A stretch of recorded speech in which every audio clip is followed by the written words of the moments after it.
Salut tout le monde. On va parler du grand oral puisque j'en ai pas encore vraiment parlé sur la chaîne là en fait. Et je me rends compte que j'ai pas évoqué tellement la question, j'ai eu pas mal de questions autour de ça. Donc on parle du grand oral. En plus, ça tombe bien parce que c'est évidemment le moment où vous êtes en train de vous préparer aux épreuves. Je pense qu'il y a beaucoup d'élèves qui vont passer l'épreuve de terminale, qui vont passer l'épreuve du grand oral, donc à partir de lundi 21 juin, après-demain d'ailleurs. Donc on en parle tout de suite, je pense que c'est le bon moment. On y va. Alors, j'ai pris mes notes. Aujourd'hui, je vais vous parler de l'épreuve du grand oral. Je vais vous présenter quelques-uns de mes avis sur la question et je conclurai en vous disant que tu es... Attends, j'arrive pas à me relire. Que tu es sûrement en train de trouver mon texte relou à souhait et que tu as juste envie d'une chose, c'est de te barrer en courant. Effectivement, quand quelqu'un lit un texte alors qu'il est censé te présenter un truc pour lequel il a de la conviction, tu es le premier pour le savoir parce qu'on l'a tous vécu en tant qu'élève quand on est face à un prof qui ne fait que lire un cours sans aucun, sur un ton monocorde, sans aucune conviction dans ce qu'il fait, on a juste envie de se barrer. Donc premier conseil que je te donne, ne lis pas de texte, ne lis pas de notes et ne fais pas cette erreur de rendre ton exposé oral emmerdant parce que c'est une erreur dans laquelle on est tous tombés. Moi le premier, hein. Moi le premier, on est tous passés par là et c'est normal parce qu'on passe, on fait des erreurs, c'est comme ça qu'on progresse. Mais si je peux te donner un conseil, c'est de ne absolument pas lire de texte pour une épreuve orale. Et d'ailleurs le piège il est tendu puisqu'on a dit aux élèves qu'ils avaient le droit de ramener leurs notes finalement et d'avoir leur texte écrit. Du coup j'ai plein d'élèves qui m'ont montré, qui m'ont parlé de ce qu'ils ont fait, qui m'ont montré le texte qu'ils avaient préparé. On sent bien en plus que dans pas mal de textes que j'ai lus, tout du moins, on a vraiment une espèce d'écriture oralisé d'un texte à l'écrit mais écrit à l'oral. Enfin c'est un truc un peu bizarre, c'est pas de la littérature, c'est pas un texte oral, c'est un espèce d'entre-deux où tu sens tout de suite que l'élève est pas sûr de ce qu'il va dire. Et ça franchement, lire un truc comme ça lors d'un exposé, c'est pas du tout ce qui est attendu. Donc c'est le premier truc que je voulais dire, c'est pour ça que j'ai commencé la vidéo en te lisant un texte pour te montrer que ça faisait pas du tout naturel, mais bon tu t'en doutes, ça fait ni naturel ni sincère et du coup ça ne donne pas envie à l'auditeur de rester écouter ce que tu as à dire. Donc c'est un truc qu'il faut absolument éviter. Moi je te conseille plutôt de prendre une feuille et de noter point par point les points clés ou les mots clés qui vont te mener sur les choses que tu as absolument envie de dire, d'exposer lors de ton oral, de sorte à ce que tu n'oublies pas, quoi. Tu te fais une trame avec juste des mots. Ne fais pas de phrases, tu ne fais pas sujet, verbe, complément. Tu mets juste des mots point par point, mais qui t'aiguillent en fait, qui aiguillent ton cerveau sur les grands paragraphes du déroulé que tu veux respecter. Je pense qu'il vaut mieux le faire comme ça. Et c'est beaucoup plus vivant, beaucoup plus intéressant, beaucoup plus naturel, ça passe pour beaucoup plus sincère. Et finalement, c'est beaucoup plus ça la forme de ce qu'on attend dans une épreuve orale. Quand tu es dans le jury et que tu vas évaluer quelqu'un, tu attends ça. Tu n'attends pas une lecture d'un texte écrit sur le papier. Ok ? Donc, à mon avis, essaye de ne pas faire cette erreur-là. Ensuite, pour la forme, il y a des choses de base à respecter. J'arrive, je me mets sur l'estrade, j'ai le jury qui a mon attention, donc... j'ai leur attention, pardon, ils me regardent, ils attendent que je démarre. Je commence par bonjour, je m'appelle Benjamin et je vais vous parler de... Et là, je dis le thème dont je vais discuter. Ok ? Un fondamental. Idem. À la fin de l'exposé, autre fondamental. Une fois que tu as terminé, que tu as fini de dire tout ce que tu avais à dire, je vous remercie pour votre attention. Avez-vous des questions ? Je vous remercie pour votre attention.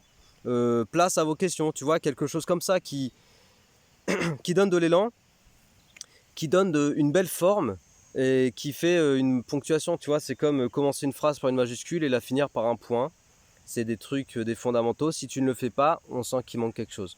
Donc ça, c'est un deuxième truc que tu peux mettre en place. Donc première chose, on répète, évite la lecture de texte, vraiment absolument, parce que c'est abominable, hein. Tu le sais, hein, quand tu es en classe et que tu as un professeur qui lit son cours, je le répète, c'est ultra relou. Moi, ça me donne juste envie de me barrer.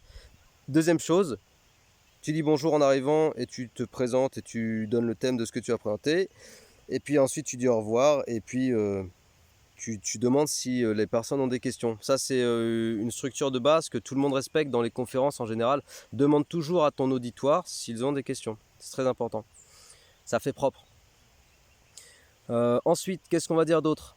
En fait, ouais, l'épreuve orale, voilà, je vais revenir un peu sur les questions que j'ai reçues. Donc j'ai reçu et réceptionné pas mal de questions d'élèves, que ce soit sur Insta, que ce soit par email.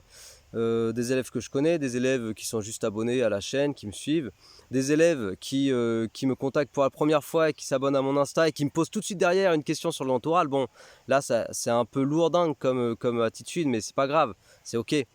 Mais en fait, tu vois, il y a différents types d'élèves et le truc, c'est que tu sens tout de suite les élèves motivés et les élèves qui sont pas trop sérieux. Par exemple, un élève qui va me demander 2 semaines avant l'épreuve si je peux l'aider à trouver une problématique, pour moi, ça fait pas sérieux. Pourquoi je te dis ça? Parce que j'ai accompagné, j'accompagne et j'accompagnerai certainement des élèves qui s'y prennent très longtemps à l'avance. Là, pour ce qui est du grand oral, c'est la première fois, là, c'est la première mouture, cette session de juin 2021. Mais j'ai bien vu parmi les élèves que j'ai pu accompagner sur cette année, que certains me parlent du grand oral depuis le mois d'avril, certains même avant, tu vois. Et évidemment, c'est toujours les élèves qui, entre guillemets, côtoient les sommets. Donc, il faut être un peu plus sérieux que de choisir la dernière minute. Mais bon, on en a déjà parlé dans d'autres vidéos. Pour moi, l'anticipation, c'est le maître mot. Plus tu anticipes, plus ça sera fluide. Plus tu anticipes, plus tu auras la conviction de ce dont tu veux parler. Plus tu anticipes, plus tu parleras de quelque chose qui te fait vraiment vibrer. Par exemple, si tu es en première ou en seconde et que tu écoutes cette vidéo, moi, je t'encourage très sincèrement à réfléchir dès à présent à un sujet qui te fait vibrer. Puisque si tu es en première, tu as une idée à peu près des spécialités que tu vas conserver en terminale, je pense, à peu près. Et tu peux d'ores et déjà réfléchir à un truc que tu aimes bien, tu vois. Voilà, je répète, qui te fait vibrer parce que c'est vraiment ça qui traduit ce que je veux dire. Parce que si tu réfléchis longtemps à l'avance, même si c'est encore un peu vague, si au moins tu as un domaine un peu délimité, quoi, tu vas pouvoir réfléchir à ça en espèce de pensée de fond, tu vois, tout au long de l'année, tout au long des mois qui vont venir. Et ça, c'est de l'anticipation, parce que tu vas pouvoir affiner les choses dont tu veux parler, et à la fin du fin, quand il va s'agir de vraiment mettre en forme, bah, ce sera plus que de la mise en forme. De la mise en forme, voilà. Et ça se fait un mois à l'avance. Tu mets en forme, tu structures, et tu as vraiment la conviction de ce dont tu veux parler. Et plus tu as de conviction dans ce dont tu veux parler, et plus tu vas trouver les mots qui vont venir de façon fluide au moment de faire ton exposé. Et tu n'auras pas besoin de cette espèce de feuille que j'ai balancée là. Tu n'auras pas besoin de cette feuille. Je la ramasserai après, hein, bien sûr, les amis. On n'est pas des pollueurs. Tu n'auras pas besoin de cette feuille que tu lis et dont tu n'arrives pas à décrocher ton regard au moment de ton exposé. Tu pourras vraiment faire de façon décontractée, à l'aise, fluide. Et ce sera très intéressant, ce sera vivant, ce sera dynamique. Et ce sera beaucoup mieux pour ton jury, pour les profs qui vont t'évaluer. Et plus tu mets à l'aise ton auditoire, et plus ton auditoire est acquis à ce que tu veux dire, et du coup va te donner une bonne note, parce que je crois que la finalité, c'est d'avoir une bonne note. Justement, ne parlons pas que des notes, parce que c'est aussi quelque chose dont je voulais te parler dans cette vidéo, et on va essayer de pas trop traîner, je veux pas dépasser 10 minutes. En fait, il faut pas que tu focalises grand oral juste pour la note. Si tu veux, le grand oral pour moi c'est une façon d'évaluer, c'est une façon de ponctuer l'une des choses qu'on évalue normalement dans le secondaire. Attends, hop, voilà, j'avais un appel. D'évaluer l'une des choses, de ponctuer, pardon, l'une des choses qu'on évalue dans le secondaire, à savoir ta capacité à t'exprimer sur un sujet de ton choix, ta capacité à présenter quelque chose, ta capacité à être à l'aise lorsque tu t'exprimes plutôt dans un contexte professionnel. Ok ? Et cette capacité-là, normalement, tu l'acquiers au fur et à mesure des années dans le secondaire, au lycée, quand tu fais,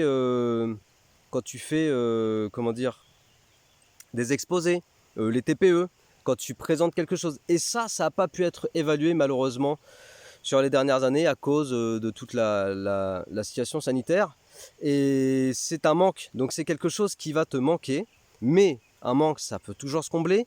Et pour moi, le grand oral, tu dois plutôt le voir comme un challenge. Ah bah du coup, est-ce que je vais être à l'aise à me présenter devant un public et à exposer des choses sur un sujet de mon choix qui me fait vibrer, etc. Donc il faut plutôt le prendre dans ce sens-là, je pense. Et le grand oral, c'est presque une façon de te préparer à ce que tu vas plutôt découvrir dans le supérieur et lorsque tu vas chercher du travail, à savoir présenter une thématique devant un public. Si tu prépares de l'ingénierie, puisque moi sur ma chaîne, tu sais, on parle beaucoup de sciences, évidemment, et du coup, souvent, l'ingénierie, ça revient sur le tapis. Bon, bah, quand tu es ingénieur, tu vas faire des présentations. Moi, des présentations, j'en ai fait des tas, quoi, quand j'étais ingé. Et quand tu fais une présentation, bah, faut que ce soit vivant, faut que ce soit dynamique. Du coup, tout ça, tu t'apprends à le devenir, hein, bien sûr, à être à l'aise à l'oral et tout, t'apprends à le devenir. Mais le grand oral que tu vas passer là, c'est comme une façon de ponctuer ce que tu as pu apprendre au niveau de l'expression verbale au lycée. Voilà. Et faut le prendre comme un exercice, un petit challenge pour se préparer à ça. Pas uniquement pour la note, tu vois, il y a la note évidemment, mais essaye aussi de te dire, bon bah du coup, je vais voir ce que je vaux en présentation.